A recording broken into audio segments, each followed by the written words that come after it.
Hi, I'm Per Eric Milam, and I'm going to discuss the AI XPRIZE Ethical Assessment Scorecard. Um, my aim here is to lead you through the content of the scorecard and to talk a little bit about how to use it, focusing now and then on some of the particular items in the scorecard. This tutorial is going to be focused around 7 questions. And here's the first question. Now, what is the purpose of an ethics assessment? And really the answer there is to avoid reckless innovation, right? So there are laws and regulations and professional codes, all of which provide ethical guidelines for technological development and research. However, these are insufficient. The reason for that is that there's a time lag between technological innovation and rulemaking. That's true for rulemaking into law, into regulations, and even in the updating of professional codes. And this is important because for many fields, for many areas of technological development, there's a possibility for significant harm. We see this in nanotech, in various forms of biotech, and also more and more people are talking about this in discussions about general AI. So I think probably you're all familiar with this in some form or another. And the lesson here is that ethical assessment has to go hand in hand with technological development. It needs to happen simultaneously with and continuously during technological development. And that's really what your role is as red judges here using this assessment scorecard. So the next question that'll guide our tutorial is, what is ethics? And I'm not going to give a long discussion of this. Instead, I'm going to identify 4 questions that really comprise most of what ethics is about. And as we'll see, each of them arise in this scorecard. So the first question that ethics is concerned with is a moral status question. And the question is, who is ethics concerned with? Who do we need to be thinking about when deciding how to act? The next question is a value theory question, and it's roughly, what makes a life go well? What makes a life go better or worse for a person? What matters to people in their lives? Right? So once we know who ethics is concerned with, then we need to figure out how to express that concern, how to act for them and avoid acting against them. Then there's a moral theory question. This is the third question that ethics is concerned with. And this is a question about what makes an action right or wrong, what makes something ethical or unethical to do or not do. And then finally, there's a responsibility question. What makes a person responsible for their behavior? Because a person is not necessarily responsible for the bad things that they do, right? If you're driving and you slip on some ice and rear end the car in front of you, that might not be your fault. You did something bad, but you're not responsible for that bad consequence.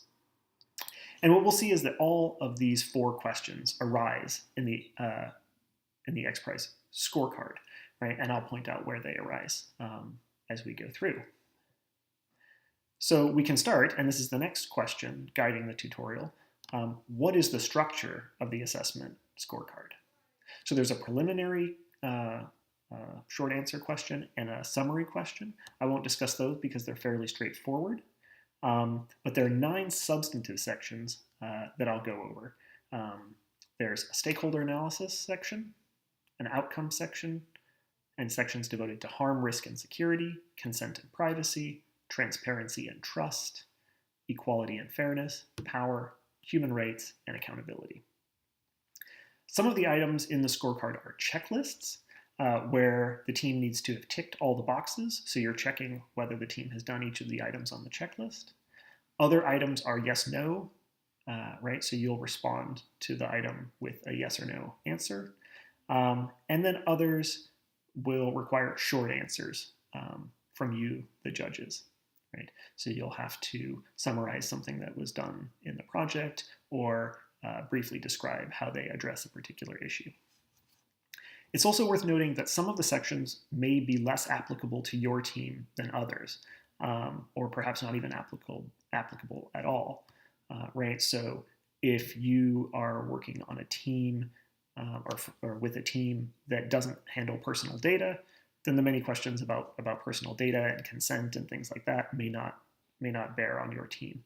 Nonetheless, it's important that you complete the entire scorecard and that you think carefully before answering that some item is not applicable, for example. So let's get into the substance of the scorecard itself now. So this is the next question I want to ask. Who are the stakeholders and what are the stakes? So this is section 2 of the scorecard, items 2.1 through 2.3, and they concern stakeholders, interests, consultation, and prioritization. Now, the question of who are the stakeholders and what are their interests should be fairly clearly precisely these questions, the first two questions that ethics is concerned with, right? The question of who are the stakeholders is the question of who needs to be considered in order to conduct the project ethically, and then what needs to be considered about them in order to do right by them, in order to help promote their interests, right? So we need to know who they are and what their interests are. That's fairly straightforward, I think. There are two things I think that are particularly important here with respect to the items concerning consultation and prioritization. So item 2.2 asks whether the relevant stakeholders have been adequately consulted, right?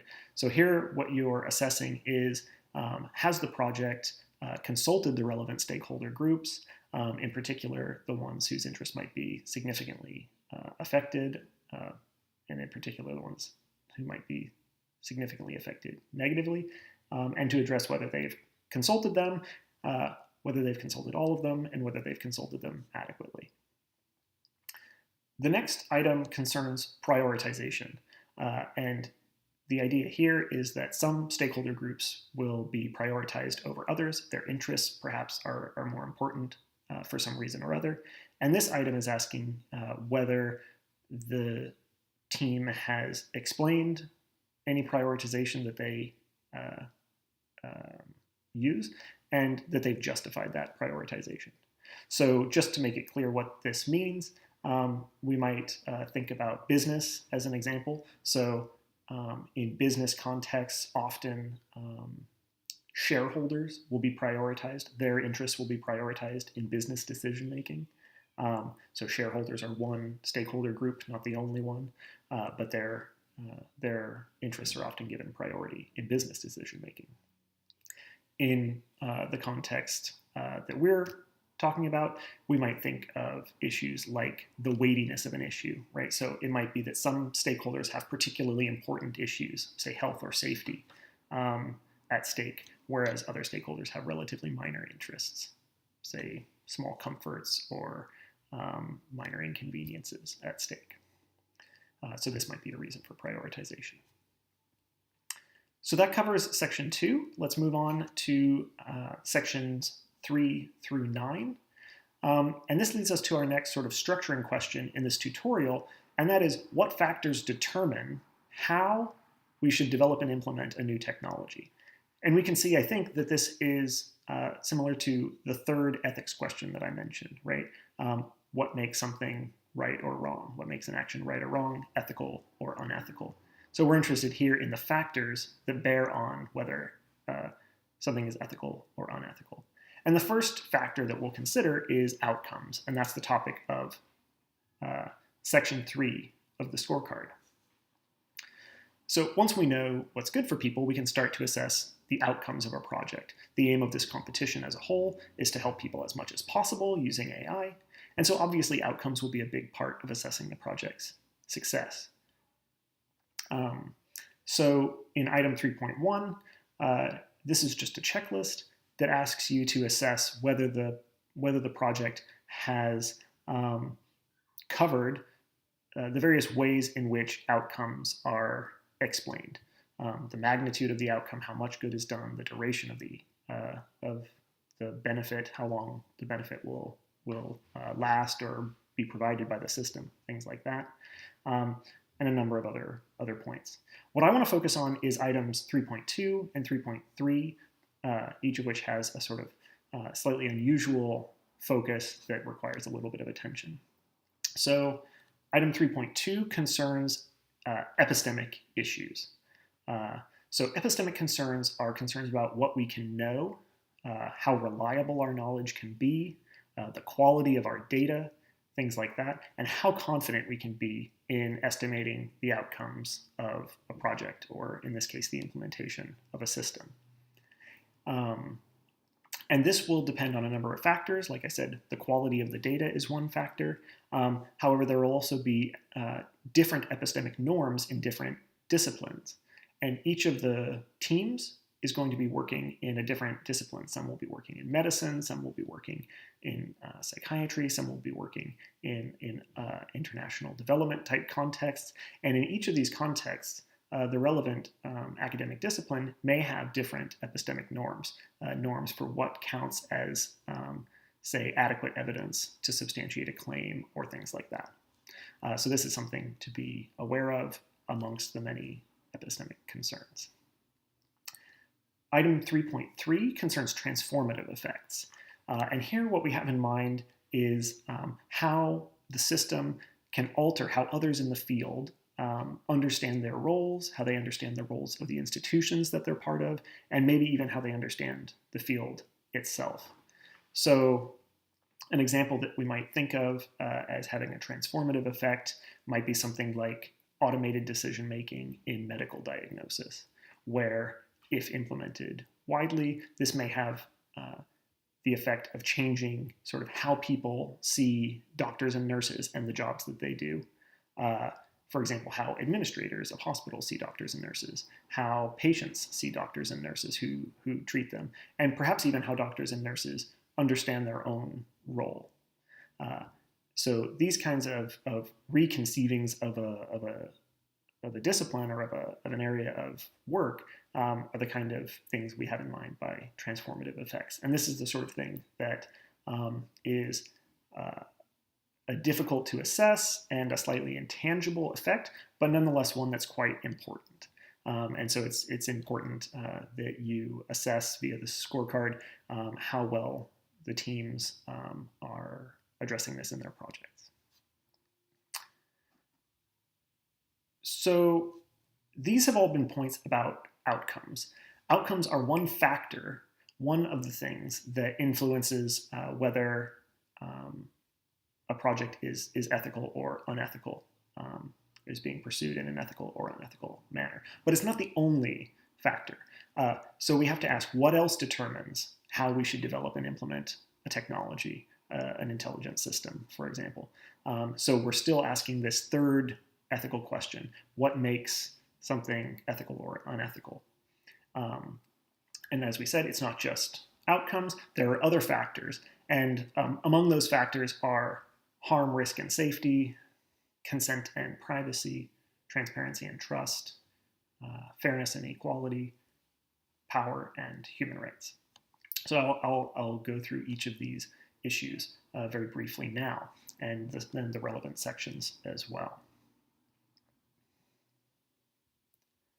So with respect to harm, risk, and safety, there's a few things that deserve special focus, but let me make first a brief point about harm. So on the one hand, harming people is bad, and that includes enabling harm to occur and also increasing the risk of harm.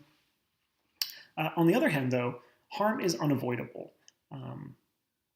Nearly anything you do, driving to the store to get food for dinner, will be harmful to someone in some way.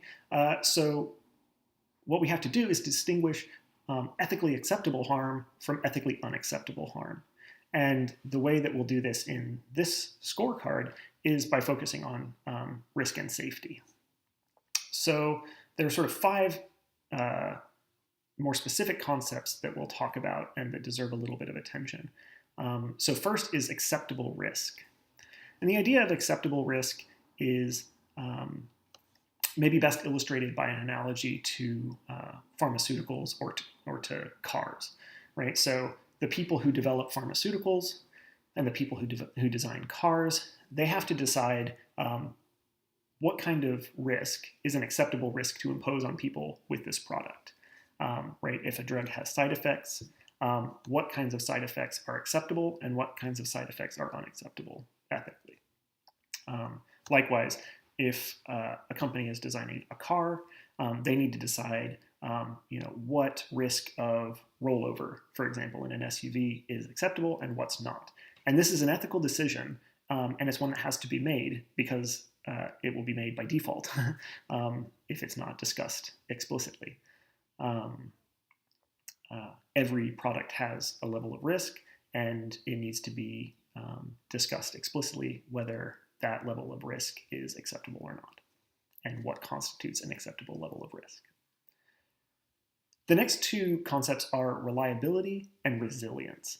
And here what we're interested in is whether the project has adequately addressed the ways in which the system will be made reliable, that is, able to provide consistent functioning in accordance with its specifications, and how resilient it will be to challenges or attack or reasons for failure, right? So in the same way that engineers working on the safety of a system design redundant safety mechanisms, right? So for example, an elevator might have multiple safety mechanisms that prevent it from falling all the way to the bottom should something happen, right? So there are brakes on the sides, and there's a cord, and there are various safety mechanisms. Similarly, intelligent systems need to be designed for reliability and resilience of the same sort.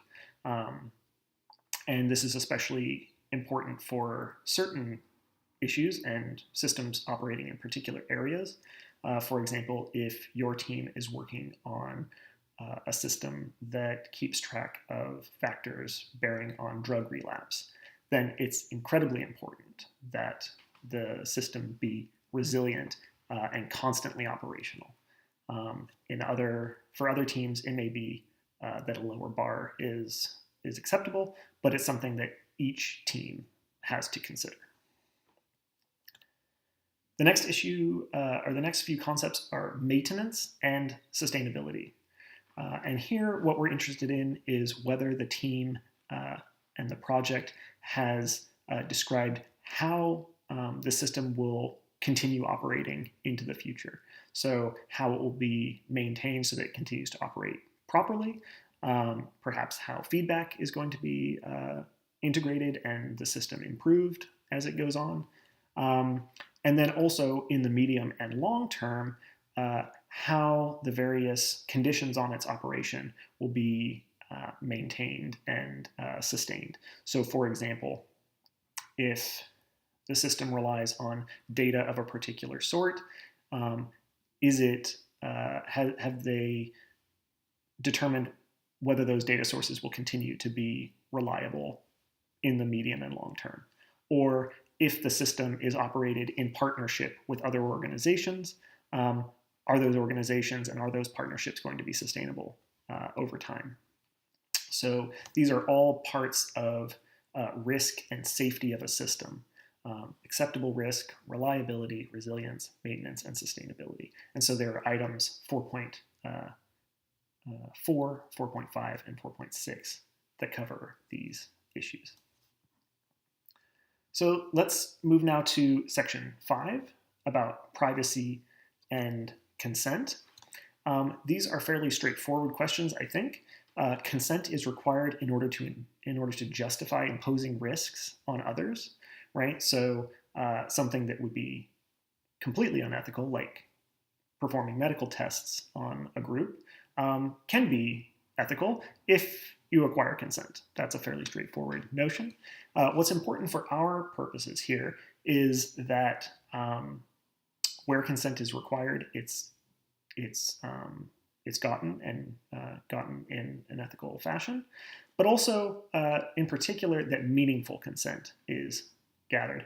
And we emphasize the importance of meaningful consent because in many contexts, it's difficult for to acquire not just consent, but meaningful consent. And by analogy, we can think of the consent that we give to long legal contracts when we open iTunes or agree to terms of service or things like that, right? These are long legal contracts.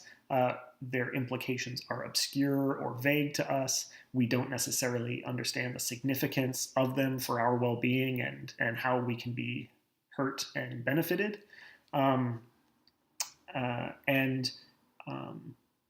a number of people have challenged the idea that what we're doing there is giving meaningful consent, and it seems, in fact, very clear that we're not giving meaningful consent. However, a similar kind of situation can arise when what you're consenting to is, for example, data use in an AI system whose operation you don't understand particularly well, or that is complicated, or that's engaging with multiple partners. So it's important in assessing the team's acquiring consent that they have a practice to acquire meaningful consent, where that includes being transparent about the relevant details such that consenters can make an informed choice about whether to participate or provide their data or what have you. So that can take us to Section 6, Transparency and Trust.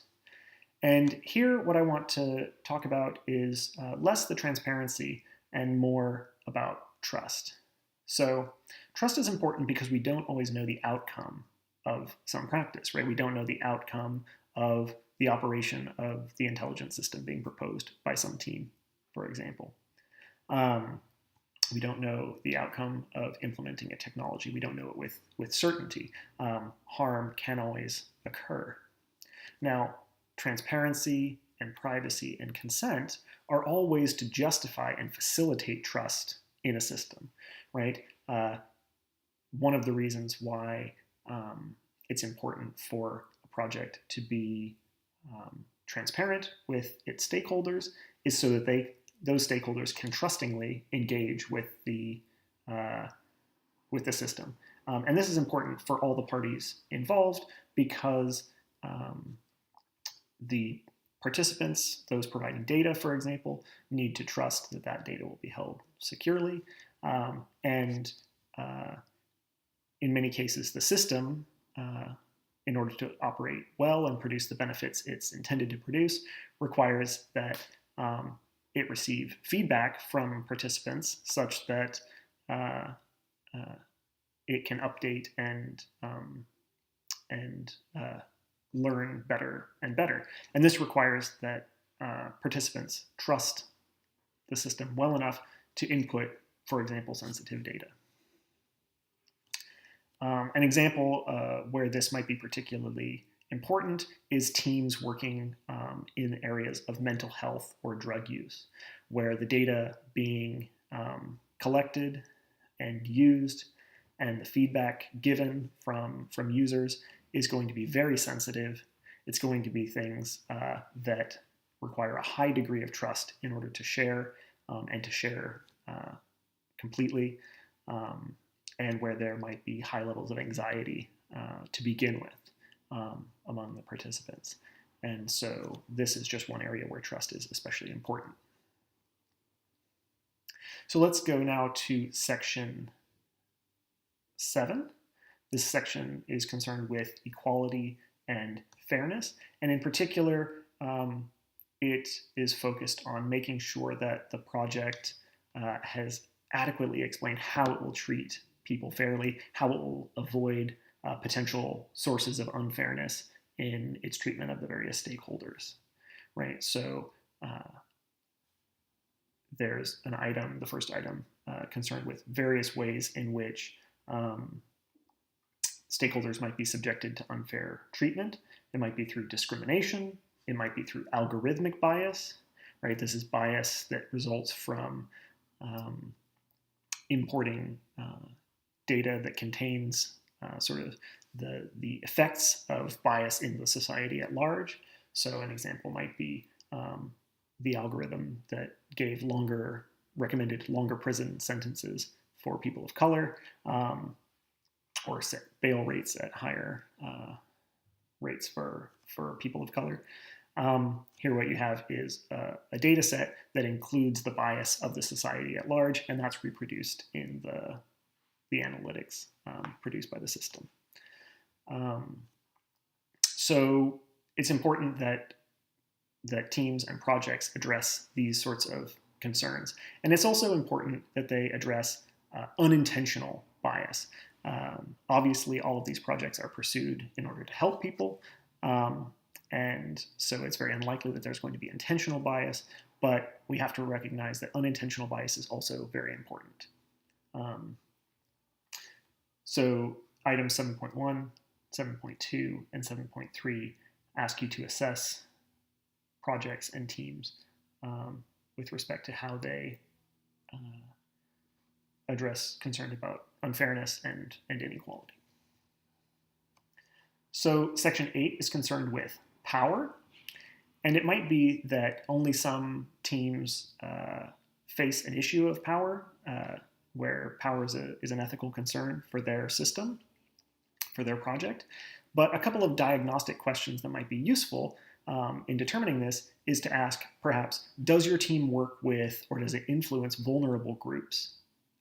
The mentally ill, the very poor, historically oppressed groups, etc. Another question that might be diagnostic is, does your team work in a field where data might reflect historical bias? And this is clearly related to points about equality and fairness. They're very closely tied up with issues of power. But these questions might be diagnostic for whether power is something that needs to be taken quite seriously by the group. So then there's the issue of human rights. And there are two items in this section, section 9. They're both checklist items. So what you're going to do is you're going to check whether the project has addressed each of these points. The first set of points in 9.1 have to do with autonomy. And autonomy is the concept at the core of concern about consent and privacy and transparency. Autonomy is about self-determination, whether one has the control necessary to sort of make choices to guide one's own life. So transparency is about providing the information necessary to do that. Consent is a form of exercising control over how one's treated by others, what risks one is exposed to. And privacy is about protecting information that may take control away from a person and put it in the hands of other people, thereby undermining their autonomy and ability to determine the course of their own lives. So that's the first reason why autonomy is of significance. The second is that autonomy or autonomous agency is the basis for the kinds of respect and concern and protection offered by human rights agreements, right? So often when you read, for example, the Universal Declaration on Human Rights, what you see is that on the basis of our humanity, our human personhood, our agency, we are entitled to particular rights. We're entitled to rights to political participation precisely because that's a form of exercising our autonomy and control and self-determination. Now, with respect to item 9.2, this asks whether the project ensures that individuals or groups' human rights will not be infringed. And here what you want to do is to see whether there is some feature of the project or the system being proposed that might bear on stakeholders' human rights. So again, we can ask some diagnostic questions. You might ask, does your team system have the potential to threaten particular human rights?